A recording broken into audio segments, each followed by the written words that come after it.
when I'm a black man and money is hard for me to come by, why am I not learning how to make money, how to get money, where the money's at, all these things? Why am I not learning the essential skills of being a black man? Why are we skipping the essentials to get to the optional stuff?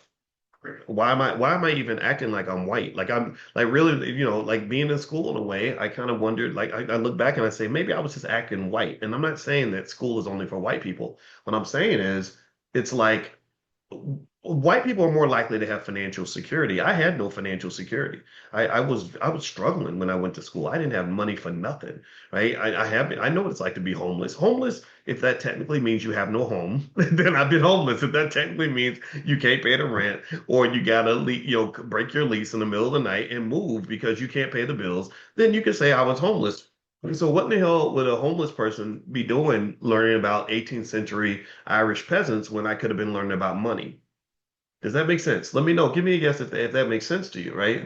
What I'm doing is I'm redefining our view of education. Like, let me know if you're following what I'm saying. I know I'm tangenting a little bit, and I want to talk about crypto actually. That's something I really want to hit on today. But I really wanted to make that point. So I had that conversation with those two young guys and I said, hey, I mean, enormously proud of you. I said, because you're not just talking the game, you're actually following through. I said, so now, even though I know your parents are probably disappointed that you dropped out of college, I said, based on the conversation I've had with you and what you've done already and the commitment you have to this business, I can easily predict that you two are going to make over $1 million before you're 30.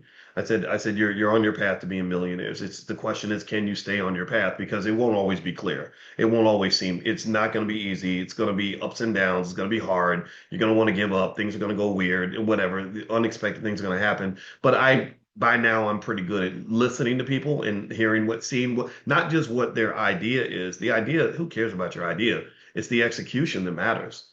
And do you have the plan for execution and are you implementing the plan? How long have you implemented the plan and what's your discipline level like? So the fact that this guy was a champion athlete told me that you're a champion as a human being.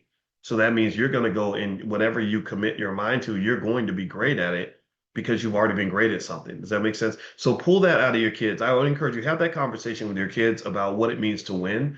I believe winning does have a certain mindset. I believe that we are trained as Black people since slavery to not be trained as winners. We're trained to believe that the white man is the alpha and we're the beta, that he's the leader, we're the follower, that he's the king and we're the court jester. We're kind of that he owns the institution, and our goal is to simply try to fit in.